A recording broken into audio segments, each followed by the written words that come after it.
it's just the trauma narrative and how it's refuted on a daily basis. And I just want to record that Herb Herbstreit is the most prominent college football announcer in the country.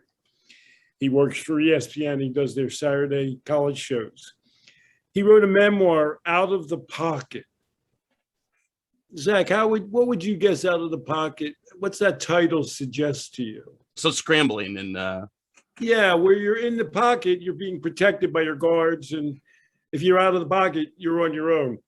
So he's a big athlete, and he says, well, I don't usually talk about myself. And he wrote a memoir.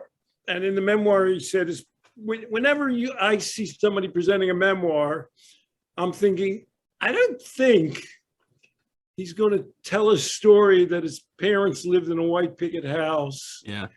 And everything really went perfect. I mean, I guess that happens, but those people don't write memoirs. So he's a strong, silent type guy. He said, I don't usually talk about myself. In fact, writing his memoirs away, maybe my family can learn about me. And he says his parents divorced when he was young. They both remarried, they divorced again. And his own father was absent. He went to 8 schools in 9 years where he was painfully shy. And then he became a quarterback at Ohio State. So he was interviewed by Willie Geist on MSNBC. Willie Geist, he's the guy who asked the most questions that I would ask if I were the interviewer. It's a little hard to watch a guy talk on national TV and to hear he was painfully shy. And Herbstreit said, I actually learned about interviews being interviewed when he was a football player. I had no training. When I was asked to speak in front of a group, I was so passionate talking about football, I just went with it. And so, when you're trained to do interviews, if you're not natural, if you're not experienced in the media, they say, well, listen to the question. Just talk about what you know. Don't talk about what your coach did or anybody else. And only talk as long as you have something to say. So once again, we have a guy, he's married. He married his college girlfriend. He has 4 kids. He has a job. He talks constantly and he was painfully shy. So if we wanted to do a reverse narrative, what we would say is, what can we find from people who faced kind of a lot of challenges and overcame them to be successful? And in his case, he got really good at something and he stuck to it. And when they talked to him, he was able to talk about it because he was passionate about it. And I just want to revisit one other memoir, which you and I have already discussed, Matthew McConaughey's Green Lights. What's that title suggest to you? Green Lights. Go for it. What's that? Like, go for it. So I just want to read the first page of his memoir, if I may. He doesn't need any, it's a joke to say, oh, he doesn't need any help from us. This is not a traditional memoir. Yes, I tell stories from the past, but I have no interest in nostalgia, sentimentality, or the retirement most memoirs require. This is not an advice book either, although I like preachers, I'm not here to preach to you. This is an approach book, an approach to life book. I am here to share stories, insights, and philosophies that can be objectively understood, and if you choose, subjectively adopted by either changing your reality or changing how you see it. Matthew McConaughey is kind of a cognitive psychologist, philosopher. This is a playbook based on adventures in my life. All of the reviews of his memoir talk about the fact that he was beaten as a child by his father with a belt, but he doesn't resent his father. And he gives his father credit for encouraging him. His father wanted to be a lawyer or something like that, but when he decided to become an actor, his father said, well, just make sure you do it right. So we're not, and he, of course, has children, he would never hit them. So we don't want to imply anything about the upbringing he had, but that's not what the biography's about. That's just what all the reviews were about. This is a playbook based on adventures in my life, adventures that have been significant, enlightening, and funny, sometimes because they were meant to be, but mostly because they didn't try to be. I'm an optimist by nature, and humor has been one of my great teachers. It has helped me deal with pain, loss, and lack of trust. I mean, he's kind of the most famous actor in America. I'm not perfect. No, I step in shit all the time, and I recognize it when I do it. I just learned how to scrape above my boots and carry on.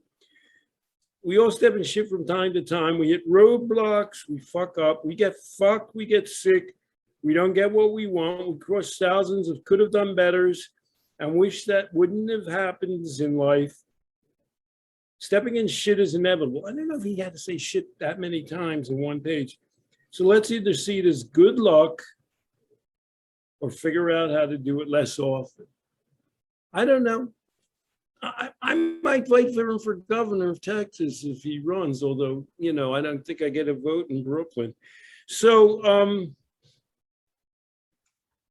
that's kind of our philosophy a bit, you know. Like I say, Matthew McConaughey doesn't need our endorsement.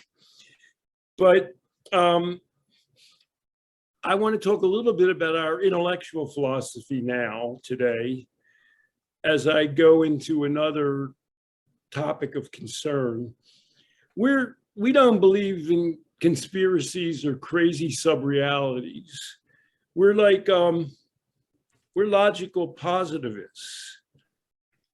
We believe there's real evidence and real true stories.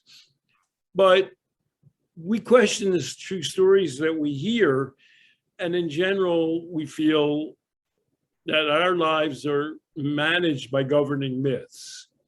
Now, we only have enough time, usually, to deal with governing myths about addiction. That usually keeps us pretty well occupied with one thing and another.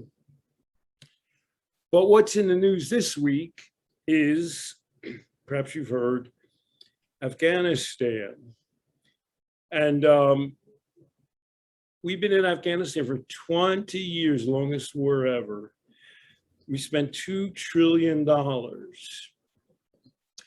And there have been a lot of consequences, you know, that's like a bad joke. 2,700 Americans were killed, tens of thousands of Afghans were killed. But many people came home disabled, and explosive devices have, you know, wrecked their bodies, and post-traumatic stress. And the United States funded that $2 trillion with debt. And so, gosh, we were invested in Afghanistan in the worst ways. And what did we get from it? We got nothing from it. And even that's not what this is about. What this is about is, how did that work? And Biden, I voted for Biden, and I like Joe Biden. And I like Joe Biden because he's been daring as president. I'm with Mcconaughey on being daring. He's going all in as much as he can on poverty and on the environment. But when he pulled out of Afghanistan, the entire administration seems to have been stunned by the fact that instantly, I mean, it didn't take a week, the Taliban, the Muslim nationalist local forces, just took over. And when they do, when he does interviews, George Stephanopoulos interviewed him, Biden sits there and says, well, we had 300,000 troops. They had 300,000 troops, and they were well trained. Mm-hmm. And so that's like some kind of reality. Those troops immediately gave up their weapons and dissolved and turned the country over to the Taliban. And so you're sitting there thinking, nobody in the government knew that. And, you know, as you're aware, I'm very busy refuting addiction myths, but I knew that we had no substantial presence in Afghanistan. I knew that from reading the New York Times and watching a couple of shows on NBC. And so if I would have been questioning President Biden, I would have said, nobody in your administration, nobody knew the reality that there was a tissue paper fabric that would destroy itself instantaneously. And then I would have volunteered to become Tony Blinken, and I think is the Secretary of State or Defense State, and there's some, there's a Joint Chiefs of Staff. Then I would have offered my services. I would have said, well, I knew that. How do you get this job of being Secretary of Defense? Because the guy you hired didn't know the reality on the ground. What do you think the reality is? That they didn't know? What do you think's actually, they had nothing and everybody thought they had 300,000 troops. How do you interpret that discrepancy between the reality and their reality? How do you think of it? Well, there's been a long time story that we're in there because we're rendering the nation competent to defend themselves, to, create a democratic, great nation. And so we had to believe that story, or else why are we in there? So I harken back to Carol Tavris' explanation of cognitive dissonance. When you can really you have to believe that there's some reason why you're doing something, and you have to believe that the reason is not evil. And so we've latched onto that, and we've gone through incarnations of that story, but we've all come to sort of believe it. And it would be kind of too painful. It's a load-bearing kind of a fiction. So if you take that away, then you have nothing. So I think people really believe that. They couldn't. So a fiction becomes the reality. Mm-hmm. And you can observe it philosophically. I mean, your and my view is reality, and you can't escape it. Which is what happens when the troops leave and then they take over the country. But the reality, if everybody accepts something, I mean, Tony Blinken's not going to lose his job, because the reality, and of course, you can always wonder, did he really believe it or not? The reality becomes the dominant theme, and everybody has to sign on to it. And to a large extent, I guess Americans probably didn't think all that much about it, but they mainly accepted the reality. Now, what's doubly amazing about all of this is everybody, when they see all the people storming the American embassy trying to get out, it's exactly reminiscent of Vietnam. In 1975, we finally withdrew from Vietnam, and all the people that were going to get murdered. By the way, one last thing. Let me ask you, how come the Taliban won? That is a little beyond, I think it has an addiction link up. Why did the Taliban win and we lose? That's a complicated question, but their whole existence is to do what they did. And so they're watching they're ready for the day that they see a clear path to being able to completely take over whatever they can. And so they're wrapped up in doing exactly what they did, being terrorists. They're patient, I guess. Here's my link to addiction. Yeah. It's a big jump. Our job in working with a person in addiction is to convey to them agency, that they're in charge, because we know we're only dealing with them briefly. That's the nature of our game.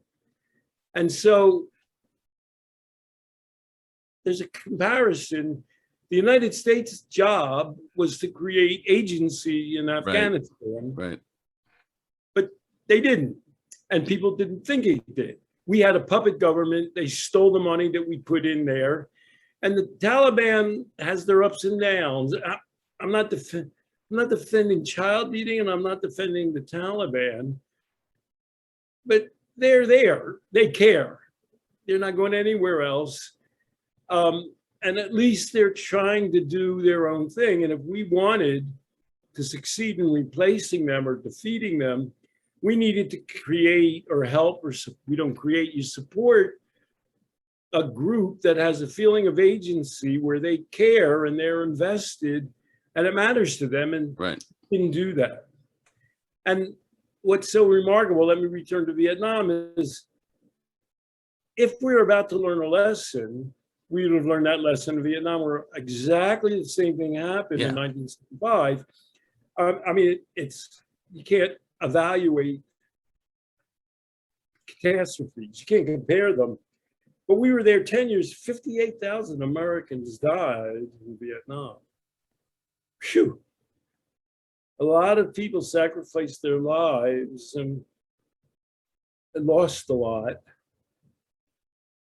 And then the second we left, the North Vietnamese and the Viet Cong took over. And sort of everybody knows the correct answer to that question. There's a new documentary about Vietnam being made. And I've heard this a million times. They asked an American officer, well, why couldn't we win, or why did the South Vietnamese take over? And the guy would say, if I had 10 Viet Cong guys on my team, I would have won compared to 1,000 South Vietnamese soldiers. The Viet Cong soldiers would lay in the mud for weeks. And because, as in Afghanistan, these are foreign people coming to take us over. That's how we were perceived. And people do a lot to avoid that. And so what's amazing, you gave a really good summary of how it was that we had nothing in Afghanistan and why we believed we had something. But what's kind of amazing is that same delusional system existed in Vietnam. And a lot of the people who are around now at the upper echelons knew about Vietnam. How are they not able to learn that lesson? And your answer applies the same. Once you get invested in something, history, science, and everything else ceases to matter. You're embedded in this reality and you'll defend it. But what's most amazing about that, when we deal in addiction, we say most people get better. And addiction's a kind of a delusion where you think, well, I'm shooting heroin or drinking and my life's okay. We say most people will see if there's a better way to improve their life, if they get to a place in their life where they want to try and have something positive, will move in that positive direction. They'll eschew the delusion. They'll try to link up to reality because reality is their life. But that doesn't apply at a global, a national, and a cultural level. I mean, the Democrats and Biden, it's not good news, those pictures of the Taliban running through the country and all those people struggling to get out of the country. That's not going to help with, in infrastructure and environment and voting rights. It's not going to help him. And yet he still got caught in that bunker. You kind of imagine the comparison. It's sort of what you're saying anyway. Someone sending a loved one to a rehab facility, and then they leave the rehab facility. They've been, whatever you want to call it, sober or abstinent for 30 days or whatever it is. And then they come back and they've spent all that money, and then they're back in the environment where they started with nothing changed, no greater purpose necessarily. And then they're using drugs again, or their behavior is similarly destructive. And you have a loved one that says, well, I sent you away to this expensive rehab. I gave you all that you need. And so you're on your own. Well, what the hell? It's exactly the same thought process, just on a grand scale. And it's sort of like, oh, well, and Biden says that. Well, we trained them. Right. And now they can't fight. It's their fault. And at a minimum, you could say, well, we could have saved $2 trillion and gotten the same nothing. Right. Or maybe we could have done a better job. And that's beyond our little scope here, how we could have done a better job. Now, the alternative, the other thing that I write about in my memoir, you recall, is Delray Beach, where people don't actually ever leave Delray Beach. Right. the concept is um, well, if they go back in the real world, and a woman in New York Times, it's in my introduction, interviewed me and said, well, isn't this a good way to go? And I said, well, I don't know, what about dealing with reality as an actual measure of mental health? And then 10 years later, there's an article about it's the hottest spot for drug deaths in the country because people hang around forever, they relapse. I mean, they never emerge from that reality. Well, one of the stories I tell in my memoir, do I have a minute to tell a story about my oral? Bring it on. You know, I'm not really allowed to talk about individual cases, although I do talk about one client, because he's dead and he's an historical figure, who is Hillary Clinton's role model. So that's in the book. He was a client of mine. But I'll talk about a person whose life I can disguise.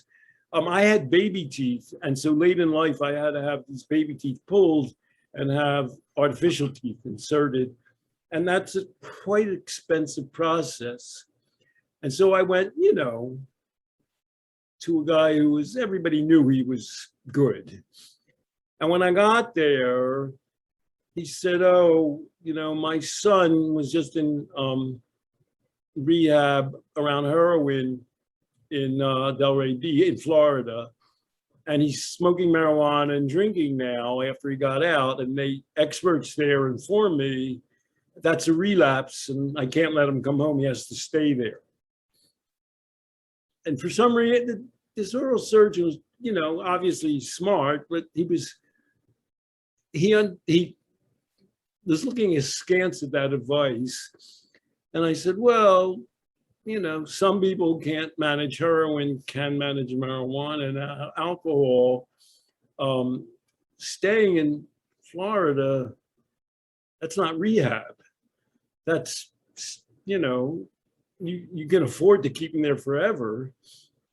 But an alternative way of going is to allow them to come home, to put in requirements in your house. Is he going to go to school? You can't disrupt your house. You have to make clear what the house rules are out of your own integrity, and then, you know, let him get retracked in life.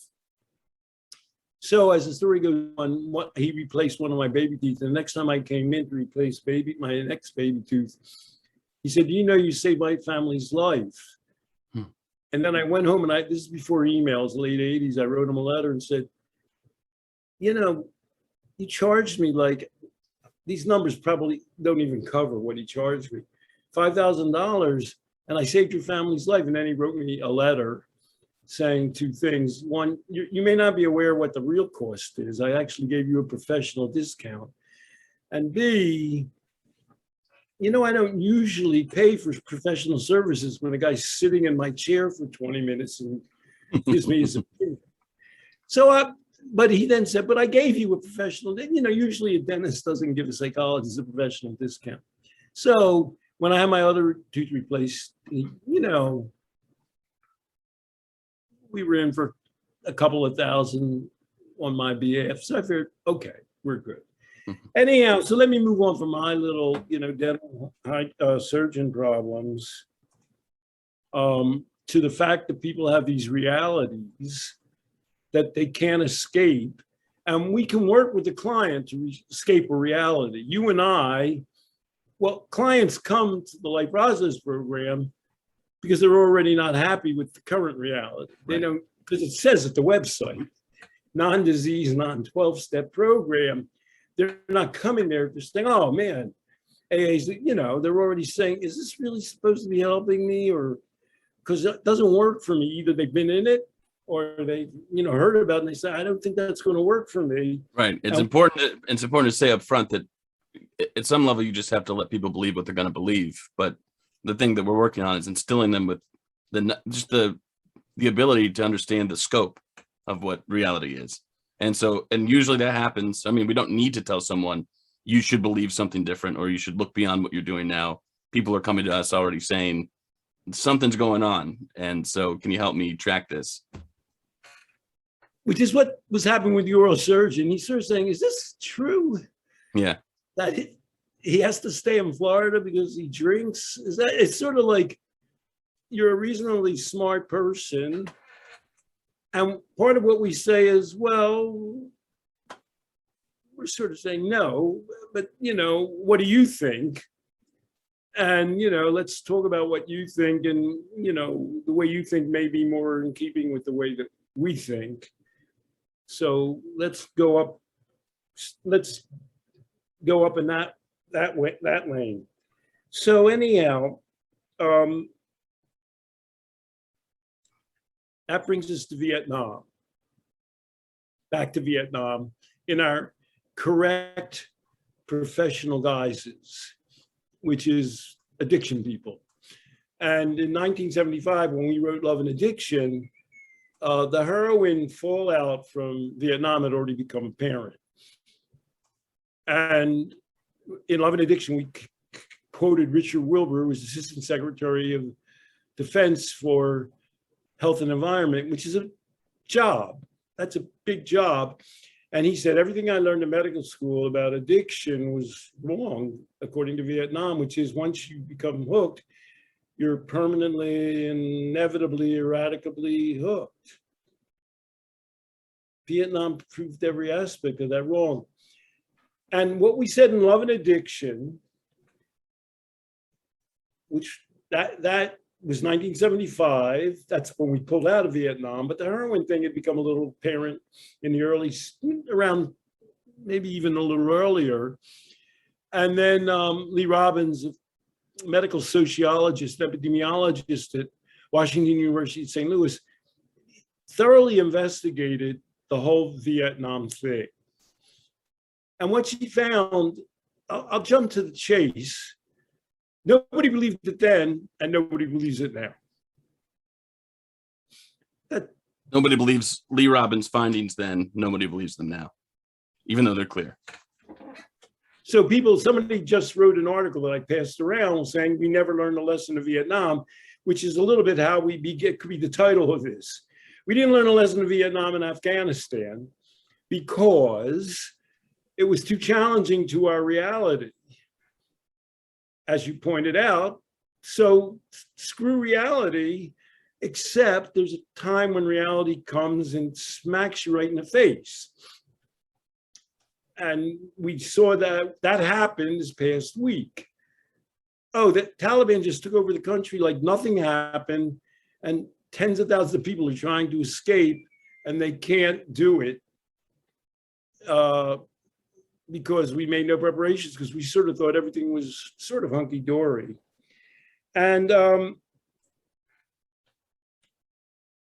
what Lee Robbins found is you had people who were addicted in Vietnam, who were more or less regular people on average. What were her, I've read the study like a trillion times, but what were her metrics for calling someone addicted?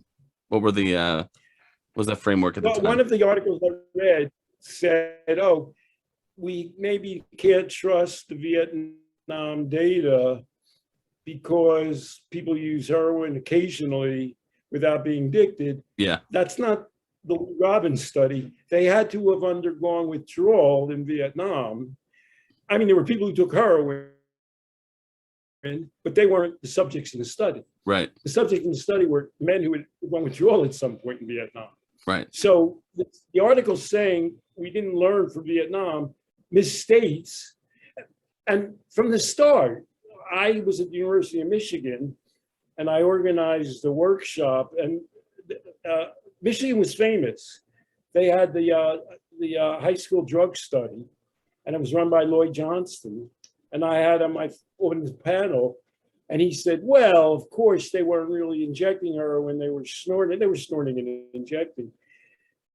What people spend all of their time doing, God bless Lloyd Johnston, he's probably dead, don't think he can sue me, is explaining why the results really didn't happen. That's what your job becomes.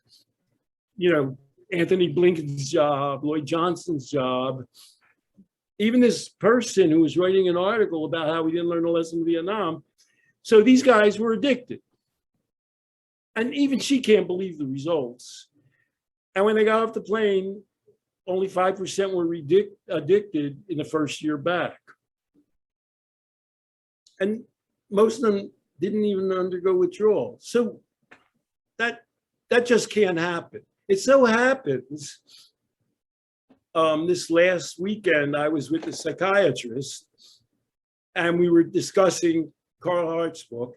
People don't believe Carl Hart's book. Yeah, I right. mean, they mainly look at it and they say, oh, so his story is, well, Carl Hart can take heroin because, well, he's a professor, he's one guy in a million. That's what Sally Satel says. Right. You can't not believe both those things. You can't say, well, some people are taking heroin, not addicted, and then also not believe that people could take heroin and not be addicted to it. And yes, that's so you're believing one, well, if you take heroin, you're going to get addicted. And then you're also believing, well, then you can't quit it. I mean, you believe the whole mishigas, the whole ball of wax. And, you know, the very first time I saw Carl Hart, he was interviewed by John Tierney. Amaya was there. And he did his routine. 80-90% of people who take illicit drugs don't have any problems. As you and I discussed, go back and forth, and Carl doesn't focus on addiction. He uses substance use disorder and addiction to say, he'll talk about something like a problem. In other words, not 89% of people who use illicit drugs don't have a problem. Right. He will focus on addiction. And then he introduced me, as we usually did when we were in the same venue. Well, there's Stanton Peele. I learned a lot of what I know from him.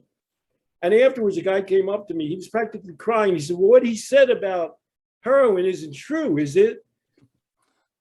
And I said, you could have asked anyone else in this damn room. Why would you? You're asking the wrong guy. Yeah. And then John Tierney wrote a column for the New York Times called The Tierney Lab. And its byline was, just because everybody believes something doesn't mean it's not true, but it's probably a good indication that it is. He's a very libertarian kind of guy. He didn't believe Carl. I mean, I said, John, do you believe Carl? And he said, no. Because you're not allowed to not believe that heroin is inherently and compulsively and permanently addictive. You're not allowed to believe it. It's against the law in America. And so 1975, we wrote about that on Love and Addiction. And there's still this article only came out in 2021 or possibly 2020 saying we didn't learn a lesson in Vietnam and stating what the lesson is. And then Carl Hart, who's famous and widely respected, is telling his story, and people spend all their time explaining it away. Well, okay, maybe Carl Hart, a professor of neuroscience, can take heroin without becoming addicted. But what about all those, well, they were addicted, let's get back, and then they quit. And what is that story, what's the Vietnam story tell us?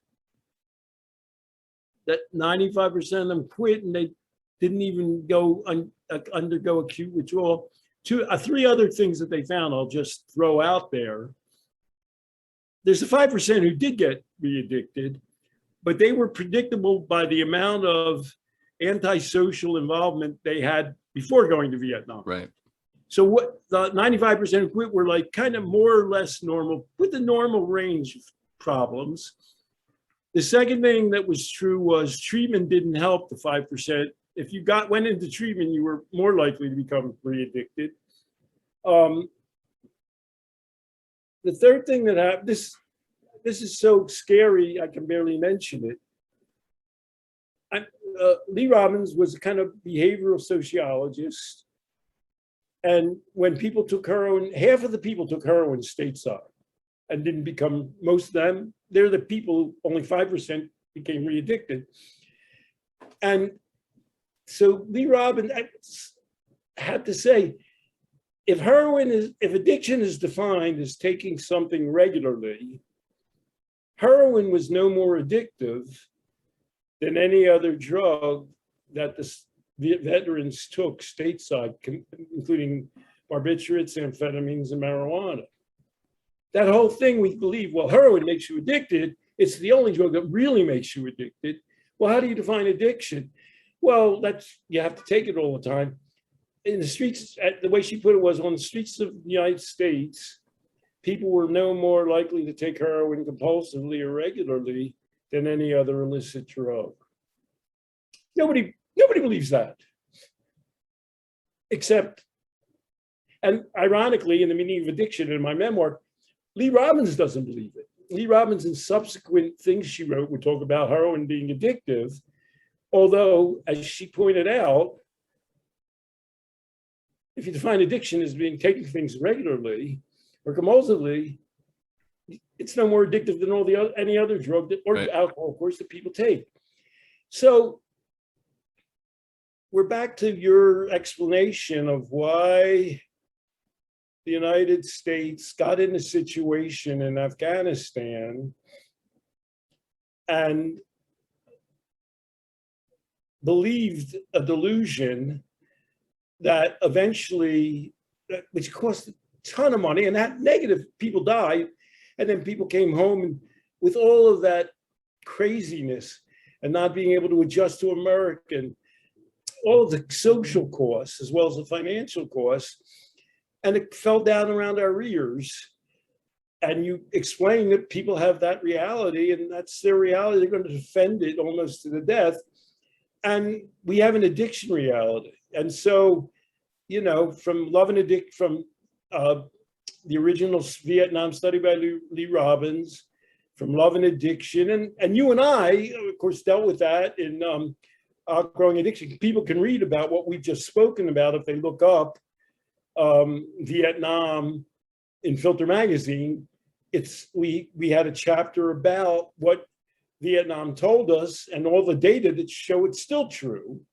One of our reviews, book reviews, was something like okay book, yada yada yada, same old studies about Vietnam.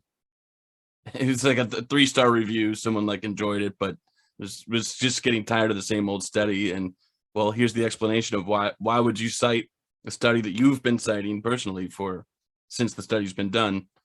Well, because we can't seem to wrap our minds around why that study's important.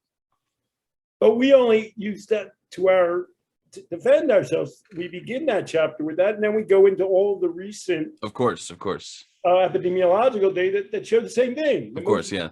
Heroin quit. You know, over 90%. Well, there aren't enough heroin users to be in those studies. Over 90% of illicit drug users quit.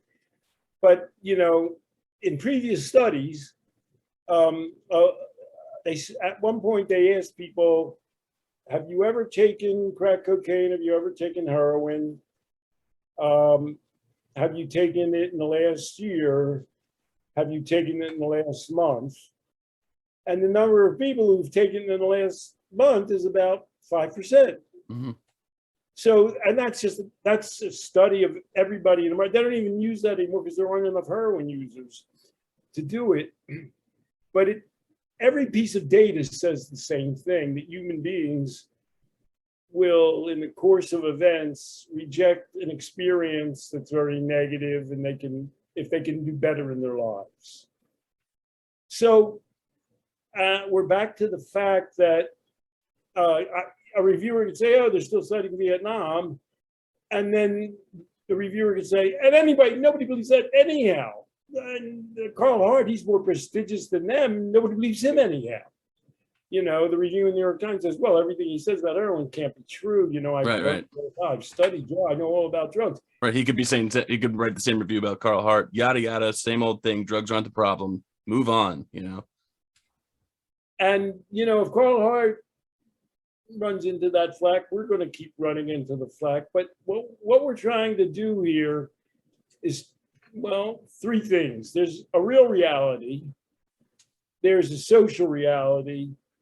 The social reality dictates policy and behavior and therapy. And there can be very negative consequences. And so our point is, well, people can say, oh, God, we don't believe any of that. Vietnam, Stanton Beal and Zach Rhodes, Carl Hart. 93,000 people died drug deaths last year. That's A. And B, we are doubling down with the disease theory. In 1997, Alan Leshner, he didn't invent the disease theory, but he said, addiction is a brain disease and it matters. And it matters, yeah. At that time, 900,000 people have died of drugs. Yep. Norvolko became head of the NIDA in 2003. About 700,000 people have died since then. And Norvolko is inching along this precipice where she says, well, it is a disease. I know that people have been raising objections. And she sort of talks about these more and more. But it's all about fighting a rearguard battle. And she just won a prestigious award from the American Medical Association in 2020. And in a blog post I'm going to release, in 2021, people published an article saying something like how we have to reconsider and reaffirm the disease theory. And they list all the things that have been claimed that are wrong about disease. Well, there's a lot of controlled use. Most of the dangerous use is compulsive. There's a lot of natural remission. No mechanism has been found that could possibly explain or account for the concept that heroin per se is addictive in an ironclad way. Nonetheless, we still have to carry on with the disease theory. Right. And our whole point of this little seminar is, are we creating our own? Afghanistan doesn't seem as apocalyptic, maybe because only 2,500 Americans died compared to 57,000. You know, they have a memorial in Washington where they have the name of every human being who died on our behalf in Vietnam, American. You know, and people thought, what kind of an exhibit is that? But when you go there and you say, oh my God, you just read the names. It's just like regular names. Yeah. And people are there, you know, tracing out their son or their grandson's name. And we're willing to allow people to die to promote and preserve a myth and to not possibly question its delusional basis. And you and I, Carl Hart, you know, that guy who gave us 3 stars maybe, a handful of people are willing to contest all of that. I want to try to frame a question for you that it has so many parts that whatever, I'll do my best to synthesize it. So you have there's a few different reasons for keeping a story alive. And so you get, like I saw the other day, somebody that I know who was a substance abuse prevention person at a school, and she was talking about how someone that she knew, a former client, overdosed. And so she was, had that emotional charge to say, now more than ever, we need to double down, double down on our already current theory. So we need to work hard. Reminds me of like the string theorists that are doing all these fanciful maths to describe the nature of the universe, but making no predictions. And those are people winning awards right now. That's the same kind of a thing, except this is really emotionally charged. So you have that aspect. So it's like, in other words, people see the failure of current policy. By the way, when Ethan Abelman started out, and he would debate somebody, the guy he would be debating would begin by saying, well, I realize the current policy isn't working that well. So Ethan's opening line would be, I'm supposed to be presenting a oppositional policy. However, the guy who defends the policy has already spent 25 minutes explaining, well, it's not optimal what's going on. Yeah. And so so people come up and say, well, somebody overdosed. Oh my God, that goes to show what a disease it is. It's sort of like the failure of the current policy is used as a way of alarming people and buoying up the current policy. So you're in a position of having, oh, don't you see how addictive these drugs are, or that drug is? How could you possibly say anything else? And your reaction is, well, wait a second, our current policy is built around that. That's how the person died. And now where do we go if you, and our what we say, and well, when we treat people, we don't treat people, we coach people. We say, well, if people are able to improve their lives, it's a slow, awkward process. It's Vietnam. People, the argument against the Vietnam data is they'll say, well, wait a second. They were in and the guy wrote that on the Addiction Theory Network, a good friend of mine, wrote, well, sure, if you bring people back from Vietnam, then they'll get better. Okay, good idea. Get them out of a war zone and get them home and get them productively involved in life. Obviously, you know, some people that we're dealing with are in kind of war zones. It would be good to get them out of a war zone in terms of where their lives are at.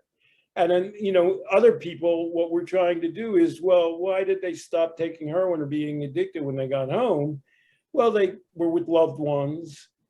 They had work. They became part of their community and family.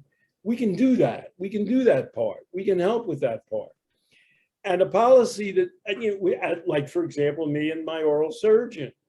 But we have, as a society, we have to do that same thing. We have, some people are in a kind of a war zone. You know, I don't want to say anything bad about certain cities, but Baltimore is almost a war zone now. High violence rates, total lack of social order. And that's something society has to deal with. And we as therapists don't tell people, well, focus on your war zone. We tell people, well, we can, you know, let's get out of the war zone in your own life. How can we help you to do all of that? So there's another logical fallacy that comes up, and you talk about in some sort of length in different dimensions of your memoir. But then you get people who are sort of become wise to the cognitive dissonance, to the stories that we allow ourselves to believe, and they say their eyes are opened, or somehow they say, whoa, this story's all wrong. Now where do I go? Which is, I guess, a good first step to acknowledging, well, what is reality?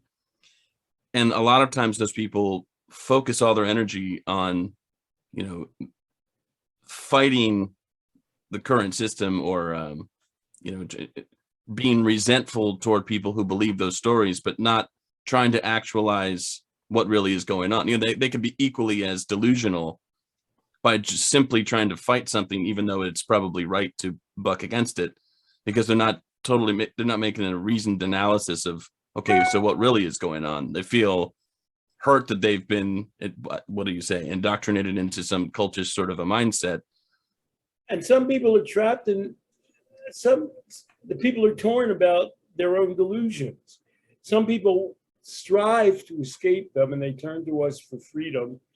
And some people don't want us. It's a free country. And some people are torn, you know, they'll come and they'll start to argue with you about all of that. And all of the data indicate, you know, Martin Seligman's whole operation indicate that that's lost energy. Fighting, dwelling on your trauma and dwelling on your disease is lost energy. Everything is planning and focusing forward and moving forward. And so, you know, I mean though, like the people who, let's take AA. So people who have been in AA for 20 years, and then they're realizing, you know, I've always had this kind of tension that AA is not working out for me. And now I'm hearing a few voices that are saying, yeah, that's a thing. You know, it's you know, it really can be difficult. It really can be limiting.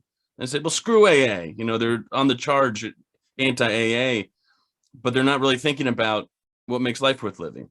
They're thinking about why AA doesn't make life worth living. They can't open their eyes to see the bigger, more important picture. So do we, I mean, you're just an example. One question asked is, are we obligated to provide an alternative way of thinking? And we both get letters and interact with people and say, oh, thank God you gave me that freedom to do that. Yeah. And some people, you know, kind of climb free on their own. And they sort of say, well, you know, I don't need, I mean, people quit AA all the time. And they sort of find their own way to freedom. And we believe that that's possible. And we love to hear stories like that. We love to hear stories about, I mean, like Matthew McConaughey saying, well, I'm just not going to go into my trauma. That doesn't work for me. So we're trying to expand the non-trauma, non-disease part of the universe. Apropos of Afghanistan and Vietnam, there are a group of people who are consolidating that, who will never let go of it. And the war that we see going on is, well, there are more people like us around and more people questioning AA. Trauma, I don't know if we've gotten to a peak of and going downhill yet with that. And so we perceive that at the same time that the counter movement, doubling down on the disease theory, is also apparent. It's, you know, maybe we're seeing things in more like terms too much. There's kind of a battle going on. And the question that I'm posing is, will we ever get to, I mean, 93,000 deaths is getting up there. And, you know, it's quintuple, you know, since 1997, when Alan Leshner said it's a brain disease and it matters, the annual rate of deaths is quintupled. Is there any point at which we'll be disgruntled with that, or will we always accept that reality? Will the people come up to you and say, oh my God, 125,000 people died, 250,000 people died, we really have a disease? Will that ever get moved over, and what will make it move over? That's a realistic question, and it's cynical. And I wonder, is that like, if we leave it there, we define our own device or our own advice to, you know, remain positive, optimistic, and put both feet forward. You know, what, in other words, that's a good question. What are we doing to change that? I don't know, Zach. What, you know, you face that question in your own life. You, for better or for worse, you're so damn popular. You were on your county opioid crisis board, so you actually had a seat at the table. If you see Hamilton, I forget, what are they, being in the room? Yeah. Hamilton got to be in the room where they decided American policy, and it was a tough slog, and you decided, you know, you weren't going to get up on the table and start screaming. Right. So you decided it was too stressful. You can't change that reality, even though you were there. You've had more and more direct, and it's small scale, but you have had more direct policy exposure than I have. Nobody even invites me into the room. Yeah. You know, in one way or another, I try to be invited, because it's got to be a participatory kind of a thing if we are going to get beyond. I mean, we're always just going to have, we're humans, so we're always going to have, you know, some sort of mythology that we rely on to carry us. And the question is, can we make a smooth transition once that mythology no longer brings us forward and it's actually giving us diminishing returns? And I am always trying to do that. I'm trying to stay positive that I have to believe and act like that's possible to do, and that I can participate. I don't want to be what's the word, like solipsistic or anything. I don't think I have all the answers, but I want to be a participant in this and do good, do my part. And I want That's called existentialism. I don't know. You have to do the best you can, tell the truth. And my memoir, A Scientific Life on the Edge, is about how throughout my career I've had that role, and it's a grueling role. And it had some points where it could have pushed me completely off the deep end, and you know, but I had a combination of skills that allowed me to get by, as do you. You know, we both are survivalists so far. You've got a little longer to go, but you know, we're betting on you.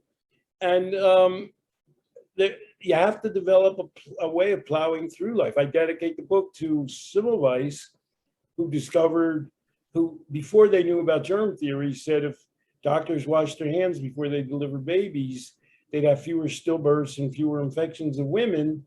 And he ended up dead in an insane asylum. Because people said, what's he talking about? They didn't know about germs. He came up with this before the Civil War, the 1840s or 50s. So we're trying, you know, you and I are trying to avoid insane asylums. So Nietzsche wrote, when he wrote God is Dead, he's sort of writing about this phenomenon, isn't he? Like we've always believed on God. We believed in God. We've always come together in this belief. We've used God as our values base. But now people are waking up to the idea that there's no real evidence for it. And maybe we don't need a God to instill our values. People are becoming, just sort of becoming more, what do you call it? They're losing the belief in God. And he's to his credit, I don't know that he's really has a dog in the fight of whether there is a God or there's not a God. His struggle was that as a society, if we no longer have this myth to hold on to bring us together, because now we're all going to go our separate ways and nobody knows what the hell they're doing. So we could say the same thing. Nietzsche right now might say, I mean, in our defense, we have created the Life Process program, and right. You work every day in schools. And what we say is, well, for people who want an alternative way of looking at things, here we are. Right. And a certain number of people thank us, and we're working with people who more or less believe what we believe. You know what I mean? They're not, I think it's safe to say none of the coaches at the Life Process program are disease buffs. And, you can only stake out your small, you're not getting worried, are you, Zach, about the long haul? Because I don't know that there's going to be large scale change. I'm a Sisyphus kind of a guy, so I don't mind. It feels like I have purpose at least. But I am saying that we could say the same thing now to talk about the challenges in people's belief systems. We could say we could just replace God with the disease model. The disease model is dead. But everyone's going to fight to try to preserve it. That's what you're saying. That's what you're saying about Afghanistan. People want to believe in some giant big monolith that explains everything. Monolith, exactly. That's and then they're going to take a medicine and they'll get better. And that's a human tendency. And I don't know that we're not going to make people existentialists. Yeah, we're going to try and mandate and provide food and clothing for people in the existential corner in the addiction field. So that's our little fate in life. I don't know. Maybe they'll all decide we're right in 5 or 10 or 20 or 50 years.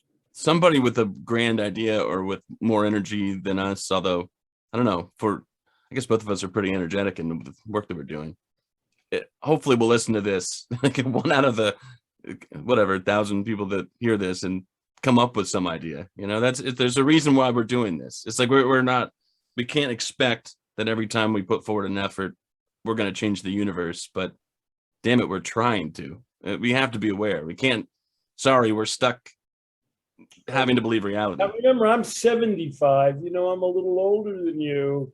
Yeah, but hopefully I'm willing to say, I've done my best. I'm going to go out for, veal parmesan and watch a video tonight. And, I've done all I can. And yeah. And I'm sure you feel satisfied knowing that you have done all you can, that you are doing all you can. And I haven't quit, as this little podcast indicates. Well, we better let people go back to their existential musings. We've covered Vietnam, Afghanistan, Lee Robbins, Carl Hart, addiction theory, my oral surgery, existentialism, and Nietzsche. I don't know. Yeah, it's like take your pick. Au revoir. Take care.